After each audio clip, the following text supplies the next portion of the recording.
a debate on atheism with Christopher Hitchens, author of God is Not Great, and David Berlinski, author of The Devil's Delusion. This event was hosted by the Fixed Point Foundation in Birmingham, Alabama.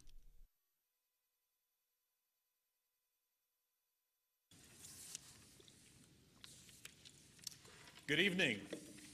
I'm Larry Taunton, Executive Director of Fixed Point Foundation, and we welcome you to tonight's debate. The resolution being debated this evening is Atheism Poisons Everything. Now, again, this is the resolution. This is the question being discussed. It is, of course, a play on the title to Christopher Hitchens' best-selling book, God is Not Great, How Religion Poisons Everything. Arguing the affirmative of the resolution is Dr.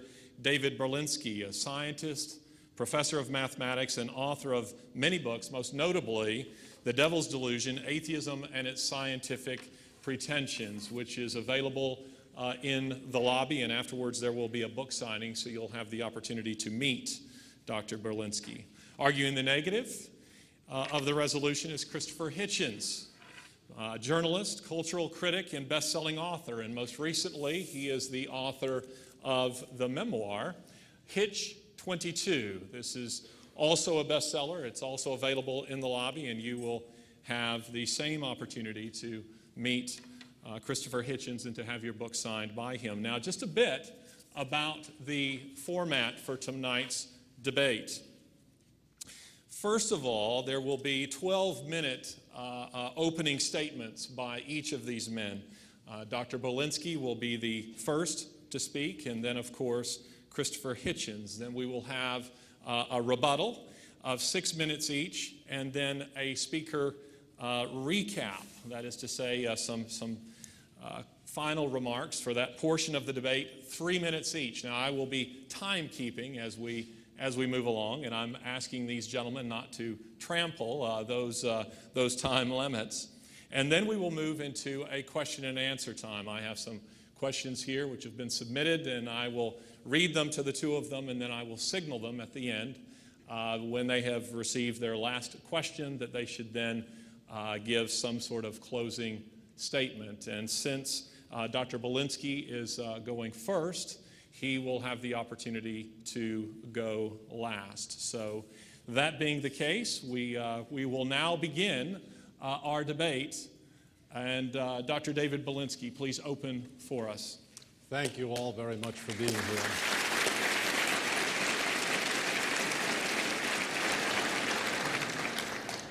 I would like to thank Larry Taunton and the Fixed Point Foundation for their outstanding hospitality.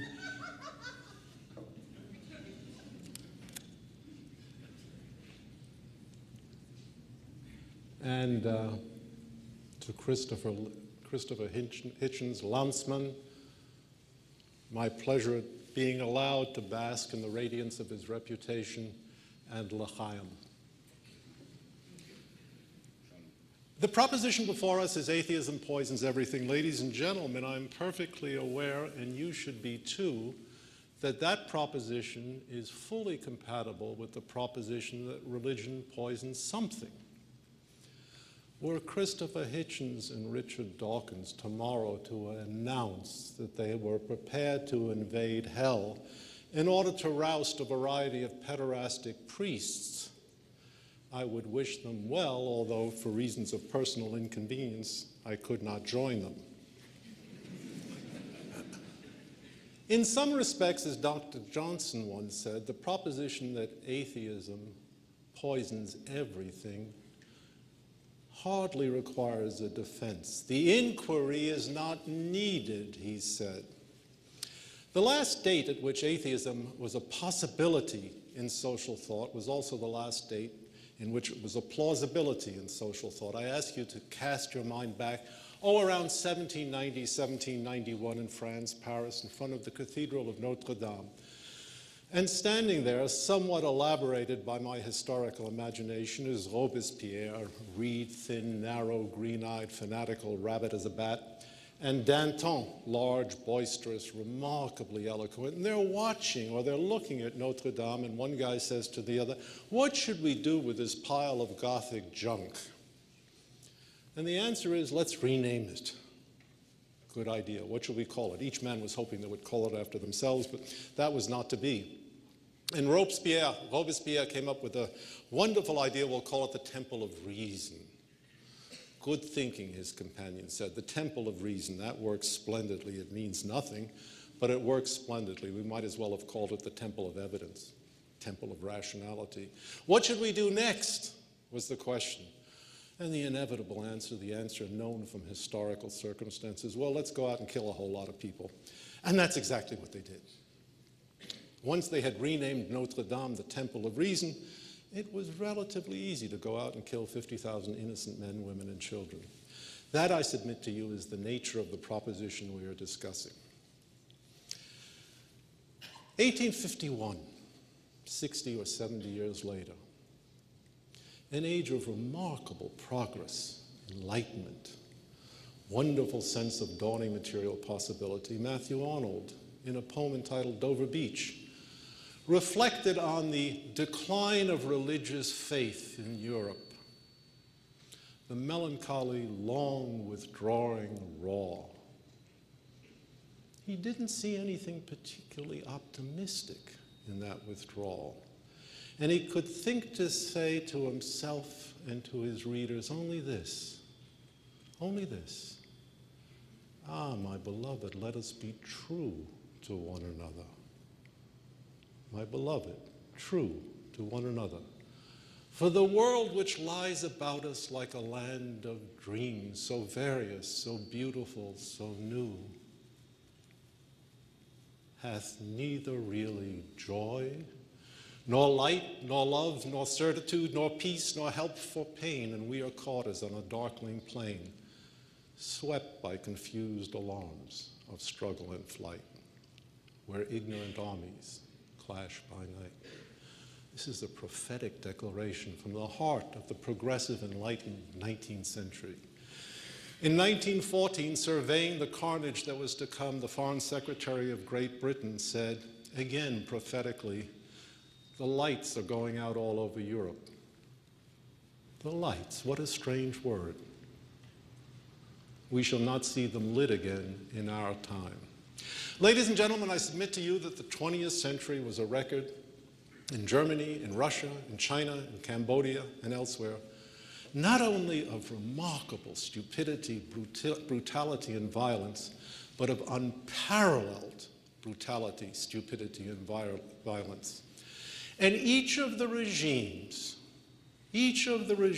behind this remarkable decay of civilization had two features in common, two characteristics we should bear in mind. In the first place, the men guiding these regimes and their entourage did not believe for a moment there was any power higher than their own.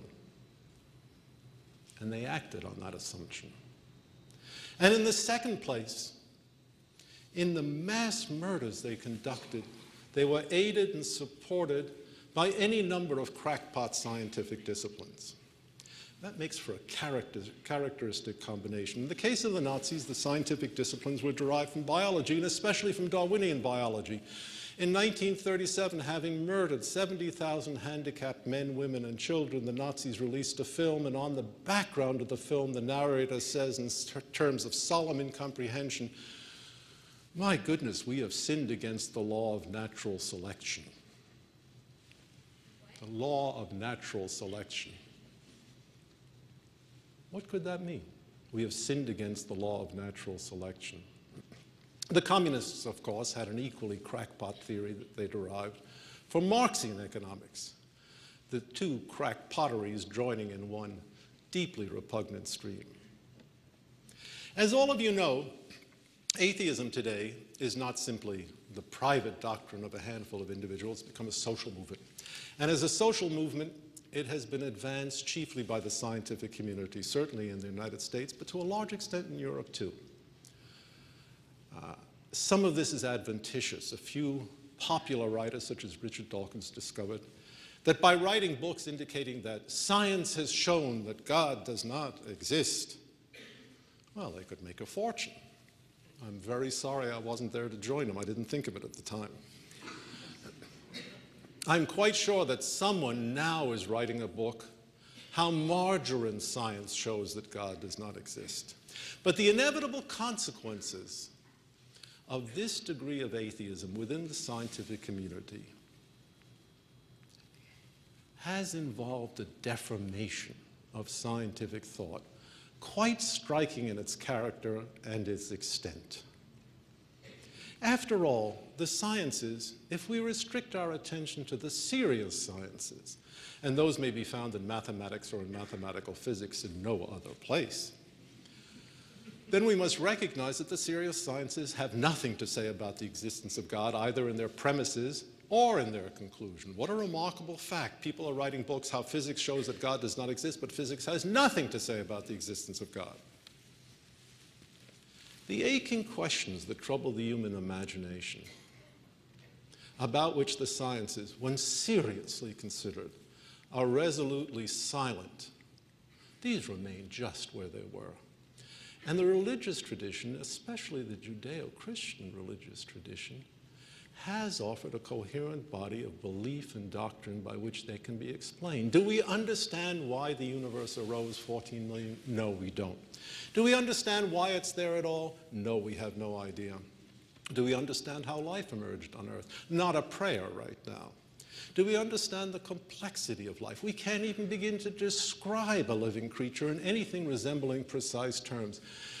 Recent article in Science Digest, cell division requires 4,000 coordinated proteins acting together. What a remarkable statement. What a wealth of information we possess about biology. What an abundant lack of understanding we have about living systems. Do we understand why the laws of nature are true? No, we have no idea. Do we understand the miracle of analytic continuation in physics when certain kinds of functions can be pushed forward into the future contrary to all experience? Do we understand why the universe remains stable from moment to moment? The medievals pondered this question, ladies and gentlemen, and they came to the conclusion, and I quote a medieval theologian, that God is everywhere conserving the world. What a remarkable declaration. Can we do without it? Can we do without it? Do we have an explanation for the continuity and stability of the universe? There is one paper that I know in the literature by Freeman Dyson that addresses the stability of matter. But beyond that, everything is enigmatic. How can we propose seriously and solemnly to rule out of court in advance a hypothesis that not only answers to the human heart in many respects, but that answers to genuine intellectual needs in other respects?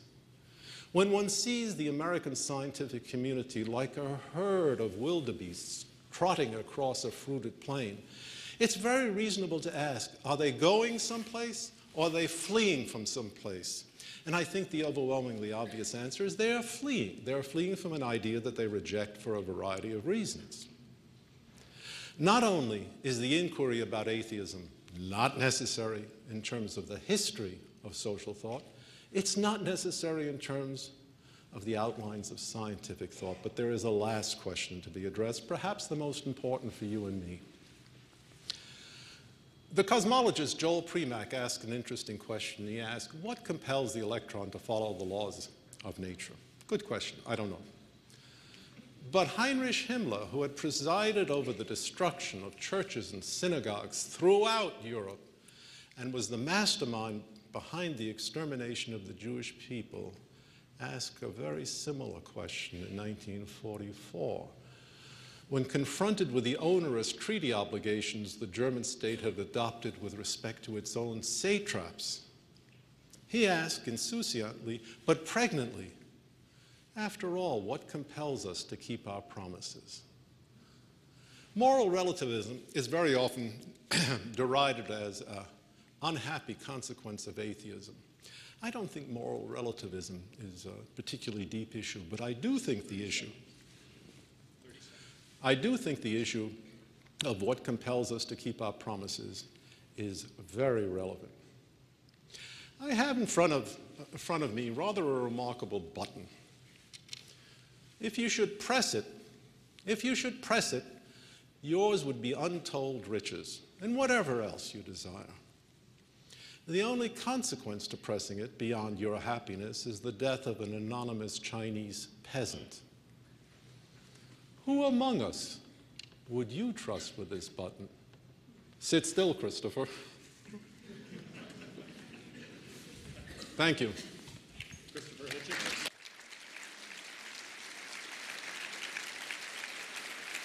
Can you give me 3 minutes, not 30 seconds? Can you give me 3 minutes, not 30 seconds? Thank you, Professor Berlinski. Thank you, Larry, for the very generous introduction. Thank you, ladies and gentlemen, for coming. At short notice, I can only hope to match the Parisian urbanity of my rival in knowledge of French ecclesiastical architecture and its cosmic implications, and in the ready access to modern 20th century poetry. Well, let's take, instead of Notre Dame and the famous story of its deconsecration by Danton and Robespierre, the erection of the other most prominent église of Paris, the one that you see on your way in from the airport, the grand wedding cake style erection of Sacré-Cœur, the Sacred Heart, built on top of the commanding heights of Montmartre. Built why?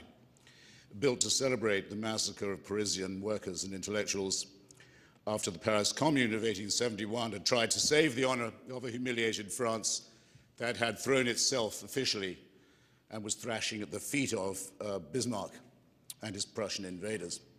Many, many more people were killed in that massacre, in that terrible reprisal, than were killed in the whole of the terror. And it wasn't enough that that was the case, but a whole church had to be consecrated by the French religious and clerical establishment and their political allies to celebrate the massacre of their fellow countrymen. Does this prove that religion poisons everything? By no means does it do so. Does it help to curtain raise and to understand the terrible century which Professor Berlinski and I have both studied? Yes, to a degree it does.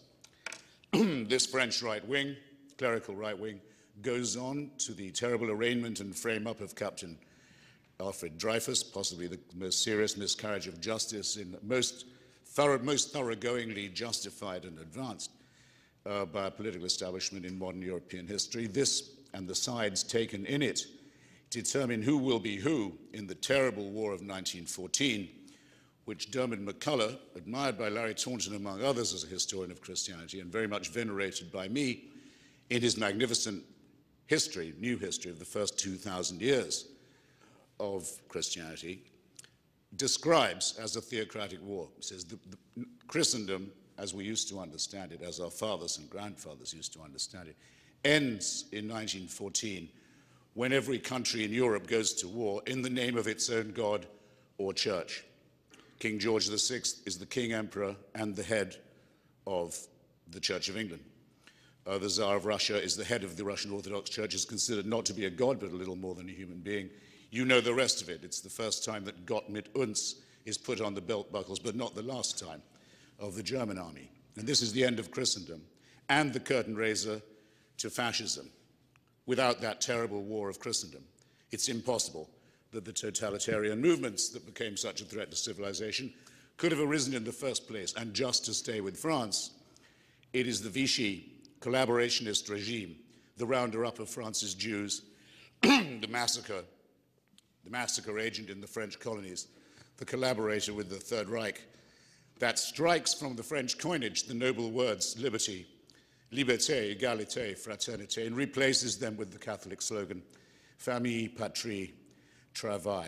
And under this, France fell to the lowest point of its history. So I would beware, sir, of deriving your argument about atheism from the coincidences of French ecclesiastical design. But I'm with you on the larger point that you made, and I'll also try and illustrate it from the work actually of a great Anglo-Catholic, Anglo-American poet, Thomas Stearns Eliot, who in his choruses from the Rock asks the question, where is the knowledge we have lost in information? This is a question that has to preoccupy us all. When I am told, and I suppose in one way you could accuse me of taking it on faith, because I couldn't prove it for myself, and having had it demonstrated to me, I probably couldn't repeat the demonstration. But having been told by Stephen Hawking and Lawrence Krauss and all of the leaders in the field of physics, that we now estimate a total of 400 billion galaxies. That's not universes or solar systems, 400 billion galaxies. And asked to decide the question, with one sun every second since the Big Bang, or one star, we only call our own star the sun in an apotropaic, propitiating way that comes from our terrorized ancestors. A star that size goes out every second. So that's quite a lot while I'm talking. And has been blowing up and going out ever since the first moment of the Big Bang. This is more than we can handle. We cannot say we know about this. It can be argued that all that was indeed set in motion with the intention of producing, on a very small planet, in a very small solar system, in a tiny neglected suburb of a relatively unimportant galaxy, a race of beings, primate, but capable of language and reason, who believe that if they make the right propitiations, they will live forever. You could say that all that gigantic explosion and destruction was designed with that in mind. But I wouldn't be able to take your word for it. And it seems to me that the burden is not on me. I don't have to prove that kind of thing. I don't make the equivalent claim that the religious person has to make. The religious person doesn't have to just say, of course God wanted it that way and that's the way it is. Because a design of that kind doesn't just imply a designer, it implicates a designer. It means if there is such a designer, he's fantastically destructive and wasteful, as he is in microcosm. 99.8% of all species ever on this earth have already become extinct. This is a pitiless, wasteful, capricious designer. I can't prove that that isn't the way he wanted it to be, but I can say that there's an implication for the designer. But again, it's not me who's saying that if you believe in it, you have the means of grace and the hope of glory and the possibility of redemption and vicarious salvation and forgiveness of sins through human sacrifice and eternal life. We can't attempt and don't try anything like that. So the agnostic or the deist is not arbitrating between equal kinds of certainty. Those who are certain in the face of all this uncertainty and unknowability, the strongest ground of agreement between me and David, are bound to say, if they're arbitrating it properly, the first people to leave the island are the ones who say they already know enough, that they know why this is happening, that they know the mind of God. Those who claim the certainty are out of the argument. The argument then goes on between deists, agnostics, and atheists. How can we make sense of what we know? And how can we, in doing so, be true to the great principle adumbrated by Socrates, which is this: you must educate yourself by striving constantly, excuse me, as hard as you can to get to the point of understanding your own ignorance. Only then can you claim to have any acquaintance with knowledge at all. That's the appropriate and due modesty that the founder of our school of thought brought to the question. And there's no proof that Socrates ever existed. I tend to think from the eyewitness accounts and second-hand ones that he did.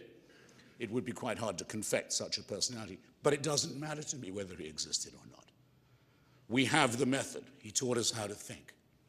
If I was to tell Larry after our drive down through Shenandoah yesterday and our joint reading of the first passages of the Gospel of St. John, that the Jesus who is so real to him is in fact, or could be proved to be, only a fictitious person, a mythical individual, it would have to ruin Comrade Taunton's day.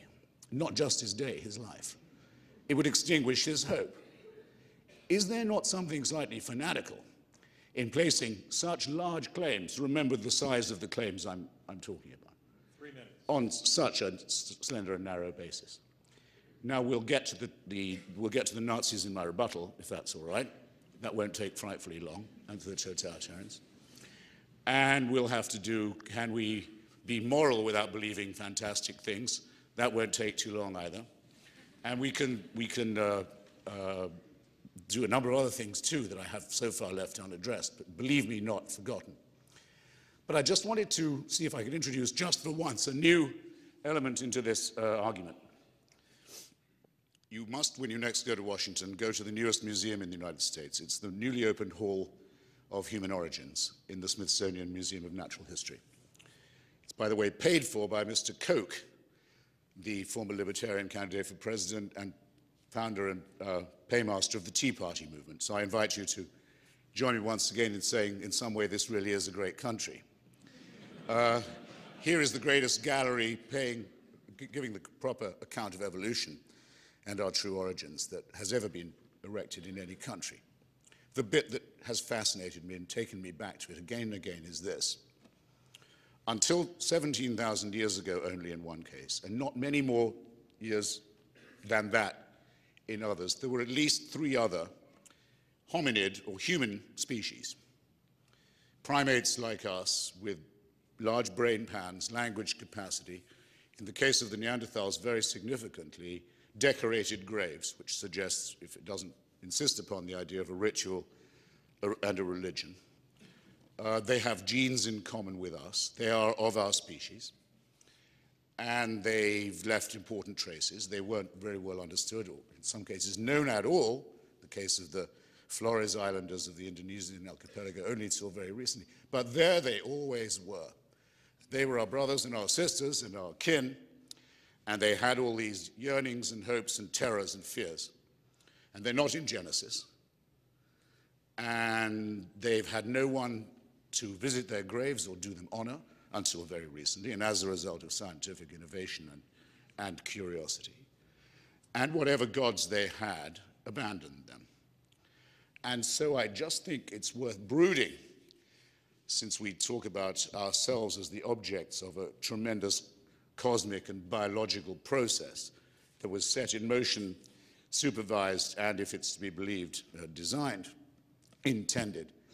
I just think we should take a moment of silence and think of our fellow humans, our fellow creatures, the fellow extinct, already extinct members of our species, to whom we might spare a little thought before we go on. I'm in your debt, and I'll be back. Thanks.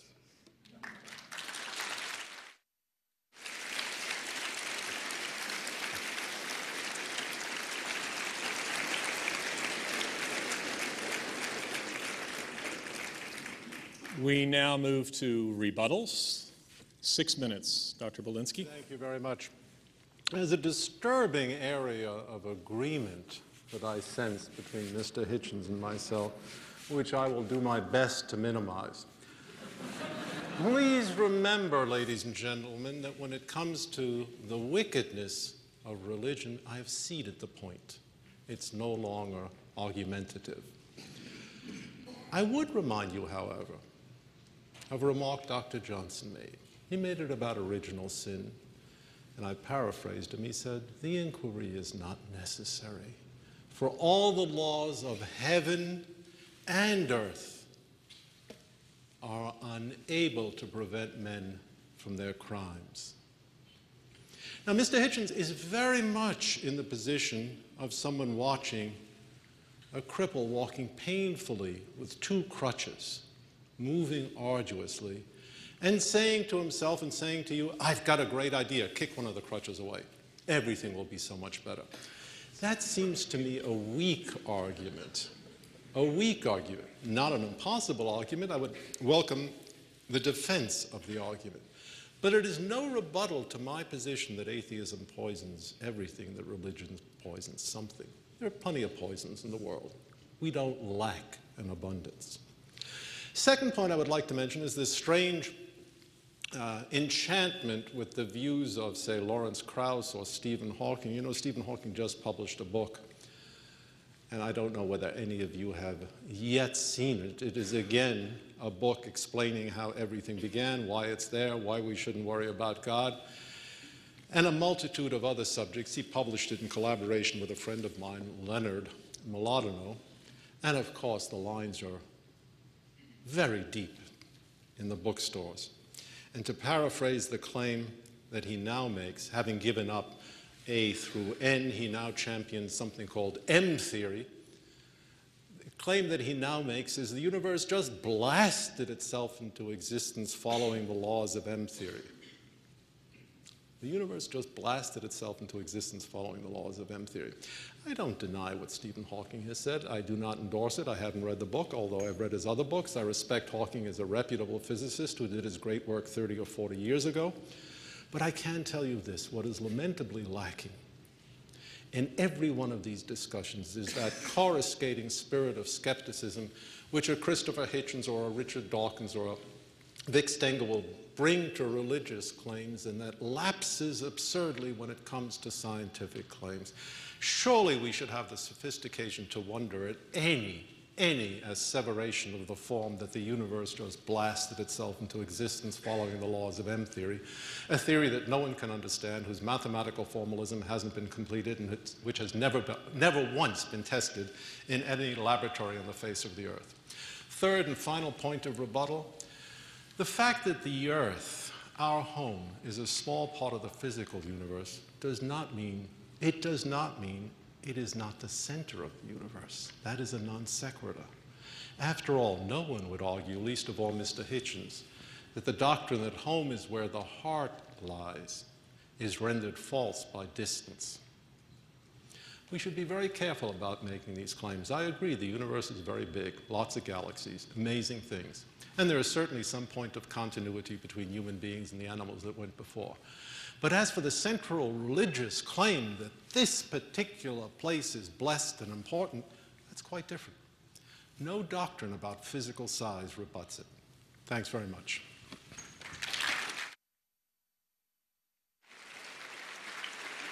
How much? Yeah, I want them all. Yeah, I want them. I swore to answer Professor Berlinski's 2 points about totalitarianism and atheism. Well, his 1 point, and I had one to make, perhaps I'll make it in preface.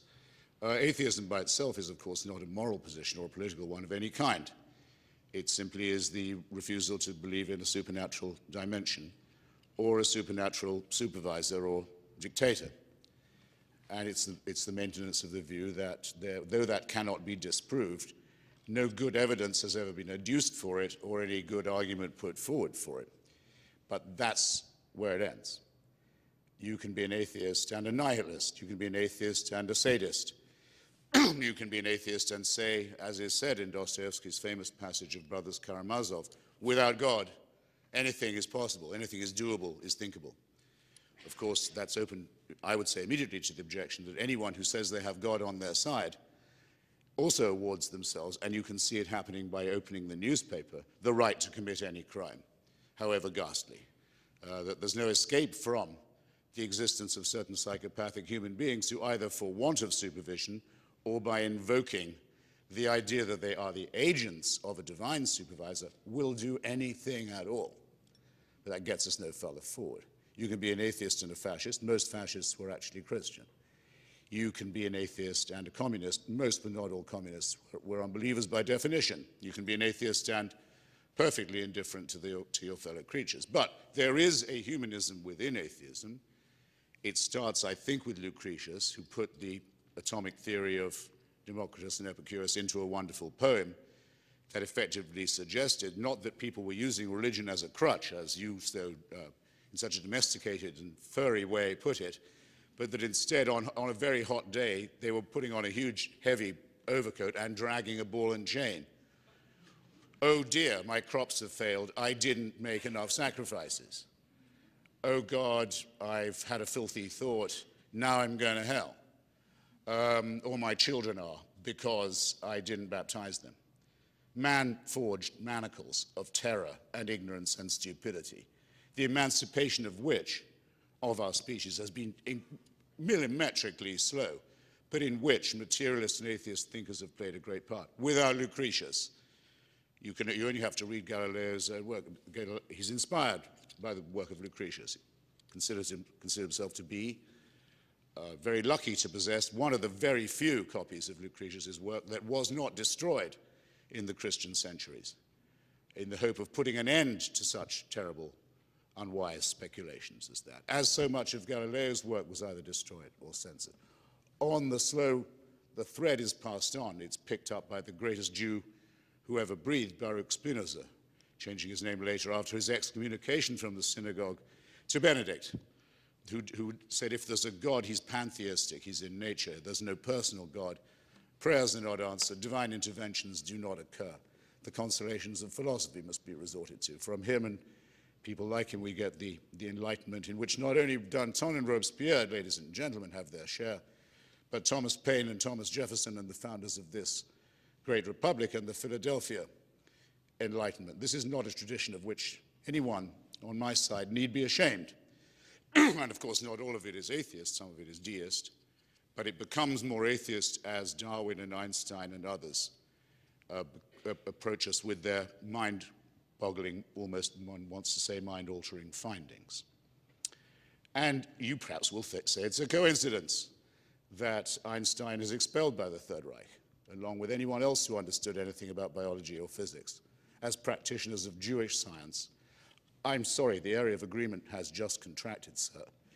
For you to say of Nazism that it was the implementation of the work of Charles Darwin is a filthy slander, undeserving of you, and an insult to this audience.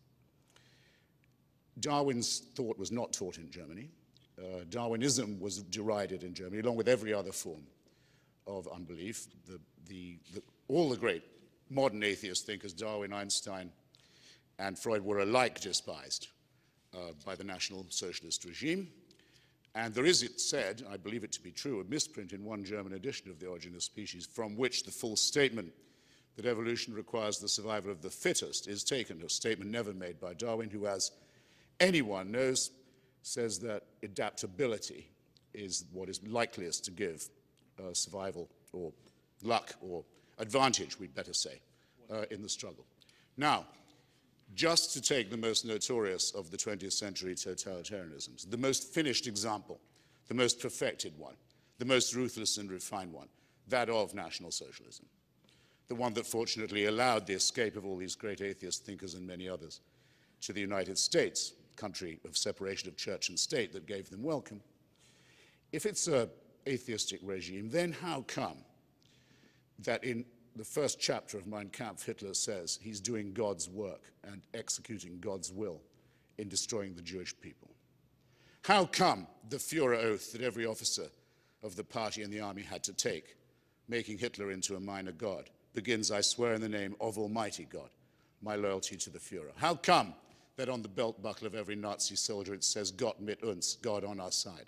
How come that the first treaty made by the National Socialist dictatorship, the very first, is with the Vatican, exchanging political control of Germany for Catholic control of German education? How come that the churches celebrated the birthday of the Führer every day, every year, I mean, on that day, until democracy put an end to this filthy, quasi-religious, superstitious, barbarous, reactionary system? Again, this is not a difference of emphasis between us to suggest that there's something fascistic about me and my beliefs is something I won't hear said, and you shouldn't believe. Thank you.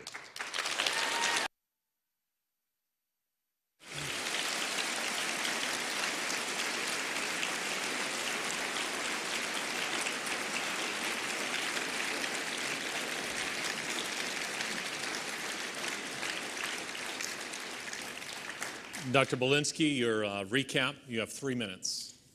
Thank you. I've endeavored to assert the following proposition. First, the general proposition that atheism poisons everything. And second, the ancillary proposition that for sure religion poisons something. These propositions are not in conflict. And at the beginning of the discussion, I said they weren't in conflict. So asseverations to the contrary introduce into this discussion neither interesting evidence nor a valid argument. In terms of the social history of atheism, it seems to me, when I began this debate, and still seems to me now, overwhelmingly clear that while Nazism in Germany, communism in Russia, communism in China even, communism in Cambodia certainly had religious elements. Who would deny that? Why is that an interesting claim? The governing apparatus of ideology no matter what Hitler had to say about his devotion to a warrior like Christ, involved the proposition among those who ruled these states and their entourage that no power was greater than their own. They acted on that proposition. They were restrained by nothing, and we saw the consequences. Now you may say, and perhaps say truly, that in their heart of hearts some Catholics adopted the rituals of the SS and took communion after an especially arduous day murdering innocent women in the fields of Poland. Could be true, I don't deny it. But what we must ask ourselves, if this is to be an intellectually serious discussion, is not whether there were infiltrations of religious thought in the worst tyrannies of mankind. Of course there were. That goes without saying. But whether something fundamental had changed in the diapason of thought that made these atrocities possible, and I say yes, there was. I've argued as well that atheism as a position has a deforming influence on science, and I've given you my reasons. Finally, I have argued that atheism, insofar as it removes from the human context a brute sense of obligation based on fear,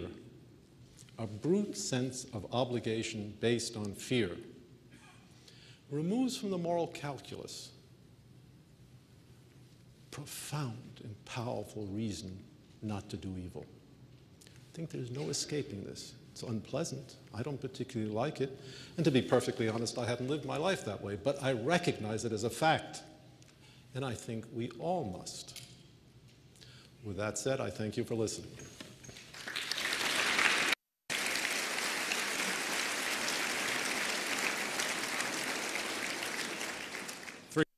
Well, I think perhaps I can help close the gap a little, the gap that Professor Berlinski complains of in my closing remarks. I came across a stray comment by George Orwell, of whom I'm a great admirer, in a little-known essay recently, in which he said, "At root, all totalitarianism must be theocratic." And I thought of my most admired author, that's rather stretching it. It's certainly possible to admire totalitarianism, to identify totalitarianisms that are not explicitly religious. He went on to clarify it a bit. He said, the reason I say it's theocratic is this: in all such dictatorships, there must be certain unchallengeable assumptions, some things that are beyond discussion, that are not available for debate, that must be taken as statements of faith. In other words, in Italy, for example, under fascism, il duce ha sempre ragione, the leader is always right. Of course, the cult of the Führer, the view that Stalin could bring 2 or 3 crops a year and was the great protector of the people, the worship of Mao, to take the other great element of the Axis powers, Japan, the emperor was actually a god. Couldn't have anything more theocratic than that, though he had secular appearance as well. Now, if you think of totalitarianism in that way, and if you think of that as the greatest poison, since I'm accused not of mentioning poison enough or stressing it enough, then you'll see that the charge that is essentially theocratic is true because it depends upon unchallengeable statements of dogma and faith. I don't know if anyone wants to name to me, or whether David will take up the challenge, a statement of atheism that is a statement purely of faith, independent of evidence, requiring no reasoning, and above all, punishable if challenged. I don't believe you can come up with anything of the sort.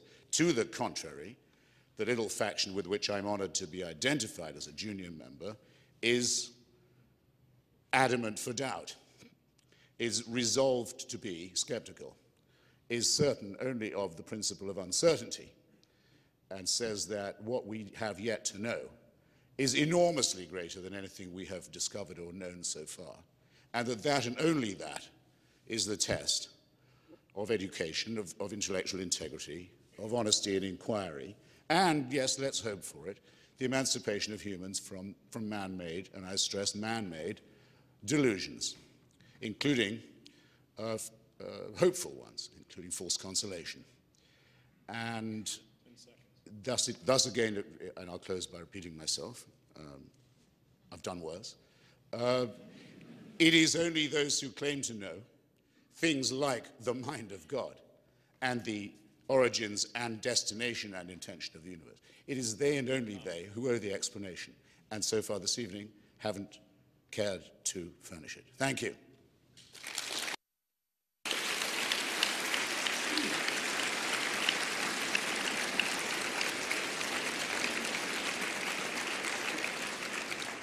We now move to the question and answer time of this evening, and we begin with Christopher Hitchens. And Christopher, your first question: what are the weaknesses of Pascal's wager? Well, sometimes known, by the way, as Pascal's gambit, which is, I think, a suggestive coinage. For those of you who don't know, or who might be watching, of whom this is new, I'll just state it, I hope not too crudely. Blaise Pascal, who was one of the founders of probability theory and a great mathematician and a great Catholic apologist of the 17th century, phrased it like this. He was addressing the people he called those who are so made that they cannot believe. That's me, for example. And he said, well, if you can't believe, think of it like this. If you bet that making the right adjustments to your relationship with God will save you in the future, in a future state, and you're right, you win a lot. If you're wrong, what have you lost? What have you got to lose? Now, the reason why I say wager and gambit are appropriate for this is it's obviously a very hucksterish claim, or offer, I mean to say. It's pretty cheap and pretty vulgar, and I would say especially so when offered to people who are dying or ill or frightened or in extremis. I think it's distinctly nasty and sharp practice to try it on them, but I think it's pretty sharp and nasty at any time. And you'll notice that it postulates, and here are its other weaknesses, two things. One, a very cynical and gullible God who will, if I say to him, tell you what, I'll give up the convictions of a lifetime, fling myself at your feet, pretend I believe, hope you're impressed, would say, yeah, that's good, that's progress. In other words, you get no reward for intellectual consistency, courage, honesty, anything of that sort. And of course, as with all these human-made ideas of divine tribunals, no lawyer to represent you, no appeal, and no opportunity to produce any evidence. I pass over that lightly and say, what does it ask also of the wager? It asks for someone to be a credulous, cringing, unprincipled serf who says, sure, what are principles for if not to be sold in the hope of a future boon? Well, those are the largest, I think, shortcomings of Pascalian, and by implication, all other religious reasoning about the death judgment and the other last things. Thank you.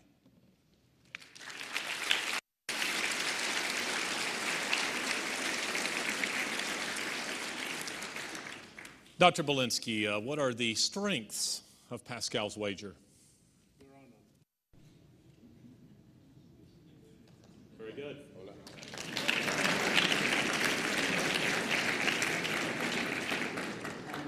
That from a distinguished mathematician. They're still on. Would you, Christopher Hitchens, would you agree with the following statement made by Sam Harris? And I quote, "Some propositions are so dangerous that it may even be ethical to kill people for believing them." You would be idle in dismissing it at the first reading, and obviously Sam has put it at its most blunt. But I'll give you a very practical example of a current theocratic dictatorship. We've all wondered, at least everyone of my age has since they were small, what will happen the day that a really nasty guy gets hold of a really bad weapon? That was how I thought about it when I was 7. I would now say, what happens when a messianic regime lays hold of an apocalyptic weapon? Well, we're about to find out. And the people who have plagiarized the ingredients of this weapon, stolen it from piracy on the high seas, broken every international law, every agreement, every treaty they've ever signed with the UN, the Atomic Energy Authority, the EU, and so forth, are governed by the totalitarian theory called the velayat du faqih, the guardianship of the jurist, the supreme leader, notice that again, another supreme leader, another divinely inspired dictator whose word cannot be challenged and who wants to bring on the end of days. It's not the least of my dislikes of religion that it has openly or covertly an expressed wish, a clear one, for the end of the world. It doesn't like this world, wants it to finish. People who are in the process of acquiring the secular weaponry with which to bring about genocide deserve, I think, to have their ideology treated as toxic and its characters as dangerous vermin and as, like pirates and terrorists, people who it is lawful to destroy. Yes, so to that extent I'm with Sam, sure.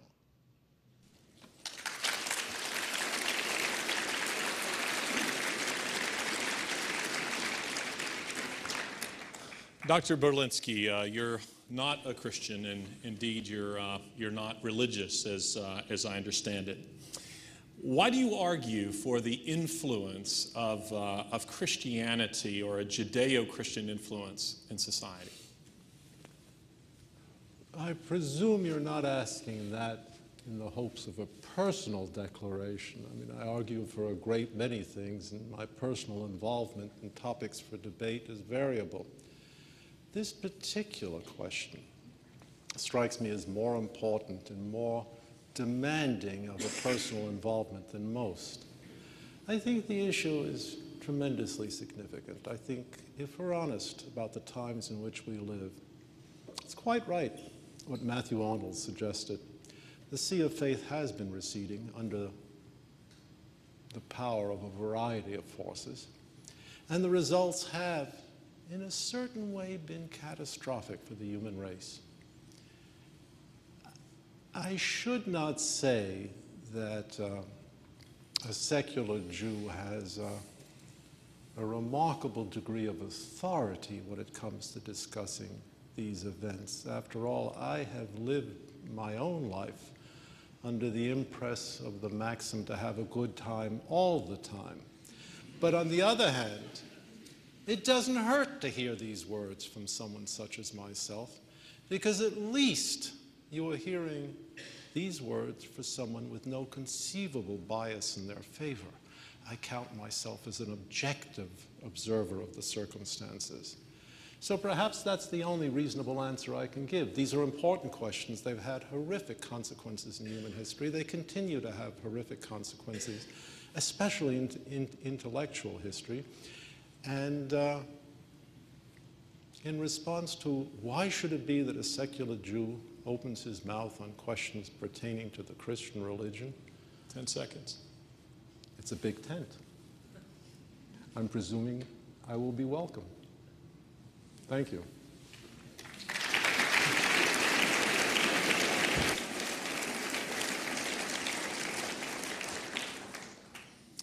Christopher Hitchens, what specific teachings of Jesus do you believe to be evil or poisonous? The concept of vicarious redemption is the most repulsive, I think, and the most central. I mean, I could pick a lot of peripheral utterances of the Nazarene, or alleged utterances of the Nazarene, but the inescapable one, the one that none of his followers troubles to deny that he made, is the idea that by throwing your sins onto somebody else, onto a scapegoat, you can have them annealed, polished. That is a disgusting and immoral doctrine. If I care for you enough, I can pay your debt, even if you incurred it out of your own stupid irresponsibility. I could, if I wished, and it's been done, offer to take your place in prison, though not many people will allow the exchange, or if you were a hostage. I could do that if I loved you enough, and there are examples of people willing to put themselves forward as the substitute for someone's execution. I suppose Sidney Carton in A Tale of Two Cities is the best-known folkloric one, but you cannot relieve people of their responsibility. And it's immoral to offer to do so, and it would be disgusting if it could be done. So the moral rot of Christianity is, I think, exposed in its central doctrine of vicarious forgiveness. It's an abdication of moral responsibility. I think the idea of taking no thought for the morrow, of the instructions are, abandon your family. If you don't, you are one who hates me. Give up investment, thrift, any thought of a future. children, architecture, anything of the sort, forget all that and follow me, is moral only on one condition, and it's the condition I referred to before, that the world is about to come to an end, and that only those who stick by me, a familiar trope from deluded prophets throughout the ages, are going to get out of it. Again, I would say a multiply wicked thing to be saying and offer to be making. We would be so much better off without this cult. We would think so much more clearly about the real moral questions that confront us. Thank you.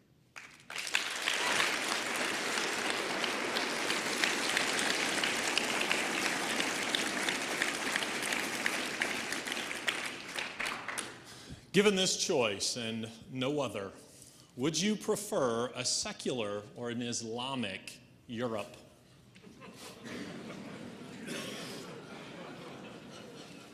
What, my dear sir, makes you think it's a choice right now? Large portions of Europe are already Islamic. I mean, how would I adjust the European continent? I have no opinion. Why should I judge the European continent? As far as I can tell, having conducted a relationship with the Arab community for more than 11 years, I have no objections to Muslims in Europe.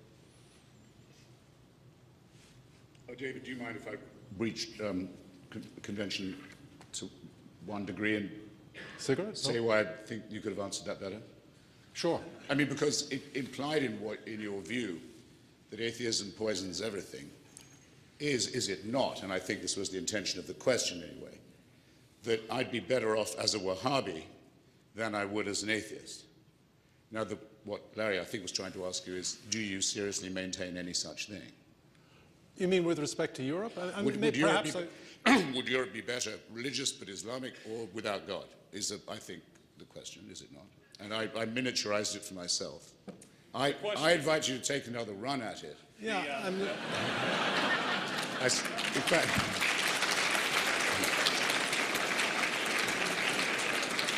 In fact, I strongly advise it, and you can have it out of my time. This is a forced choice.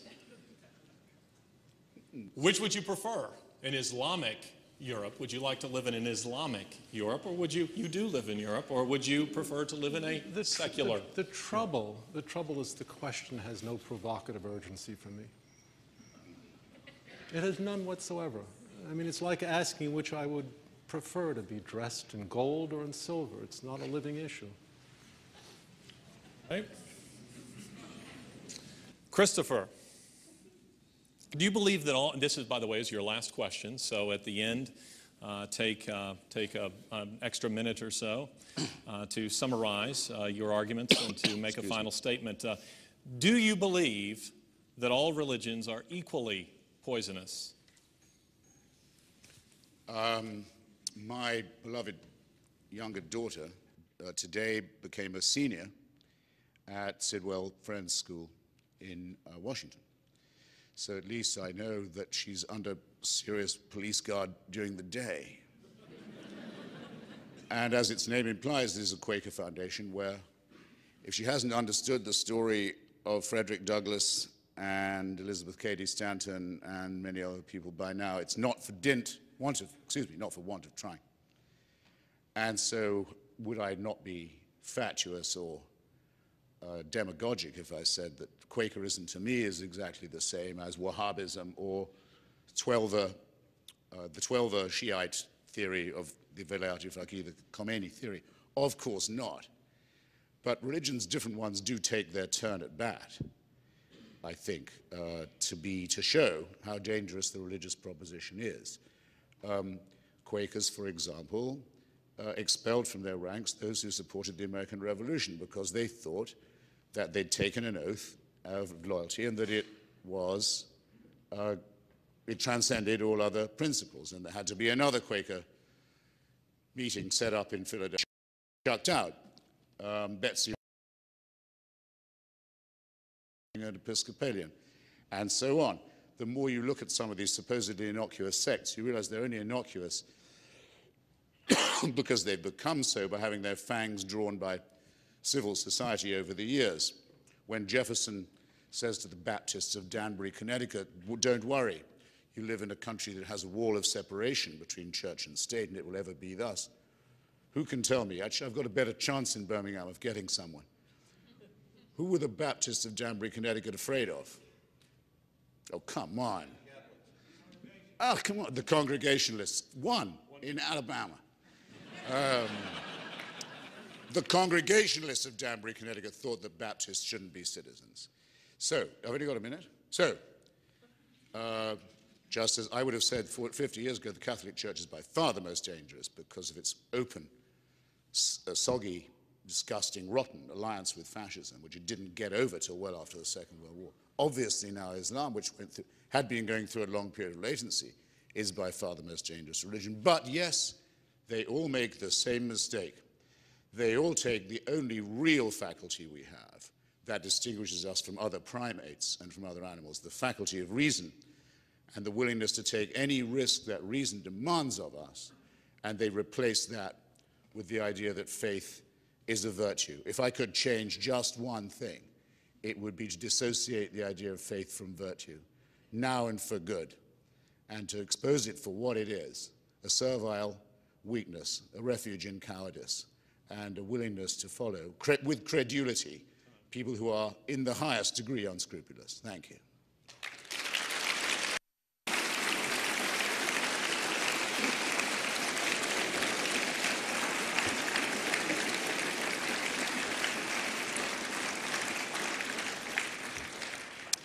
Your final question, and at the end, you may summarize your arguments.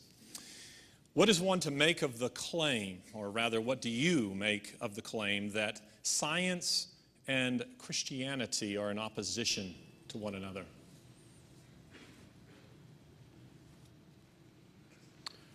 What am I to make of the claim that science and Christianity are in opposition to one another? I would need to hear the claim reticulated properly. To claim a point of opposition in general seems to me unhelpful.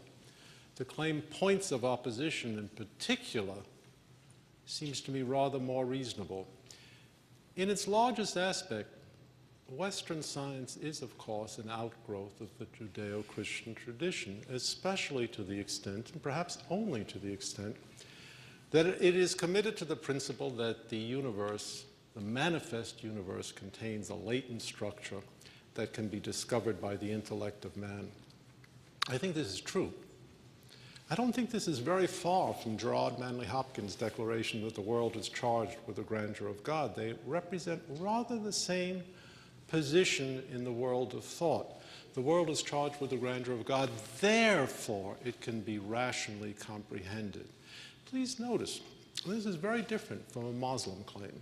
It's very different from the Islamic tradition in which God is assigned rather a capricious role. There is a reason that Muslim science, so fecund and glorious in the 10th, 11th, and 12th century, did come to an end unceremoniously. And it can be traced back to Muslim theological writings. So yes, I would say the Judeo-Christian tradition, the tradition of a revealed religion that is revealed in nature, but pointing to a supernatural order, has been a powerful influence on the development of Western science, one, by the way, recognized by virtually every significant scientist, every single one of them. What do I have next? 1 minute for closing remarks. I certainly have no objection to repeating myself, but whether you're equally willing to hear myself repeated, I don't know. I've offered you 3 considerations. I've listened very respectfully to what Mr. Hitchens has said, and I have found myself, as he expected, immeasurably improved. However, I have heard nothing that discourages me or dissuades me from affirming the propositions that I have affirmed. The influence of atheism, even though religions have done dreadful things, has been poisonous for at least 300 years, and especially poisonous in the 20th century. Second, atheism is a position in thought, a dogmatic position in thought, an asseveration that there is no God, has had a deforming influences on the sciences because it leaves open unanswered questions that press on the human heart. And third, that atheism inevitably, in the moral sphere, leaves unanswered the question, what obliges us? What forces us? Not what persuades us, what forces us to behave as we should. Thank you.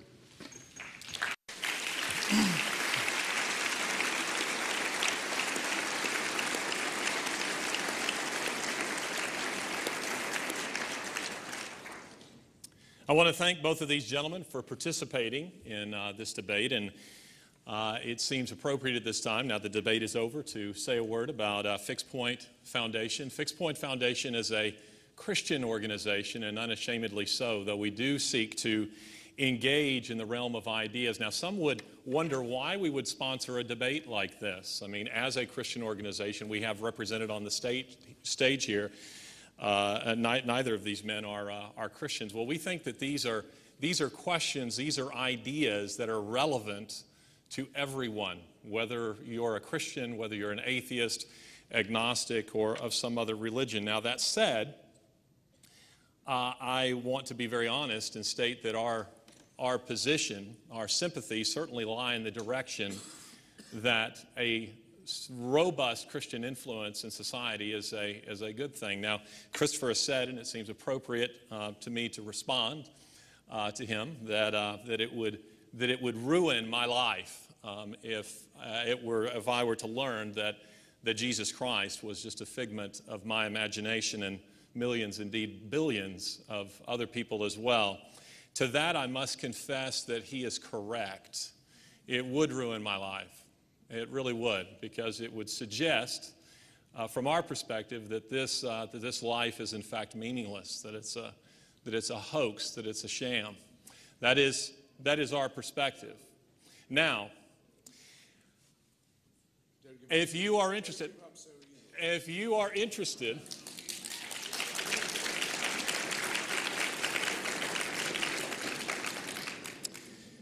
you're interested in knowing more about Fixed Point Foundation, then certainly you can find that about us on the web. This particular debate will be aired on C-SPAN, and I'm not sure of the dates or times of that, but I think it'll be aired a number of occasions, so you can find it there, and you can certainly find it on our website as well. And we also want to welcome, somewhat belatedly, 60 Minutes, who is here, and they are doing a piece on Christopher Hitchens. So please join me in thanking these men for their participation this evening.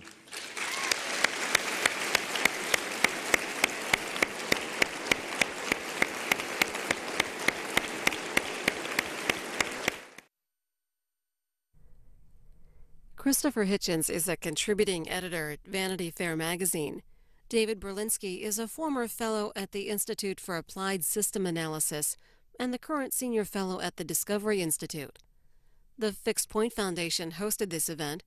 For more information, visit fixed-point.org.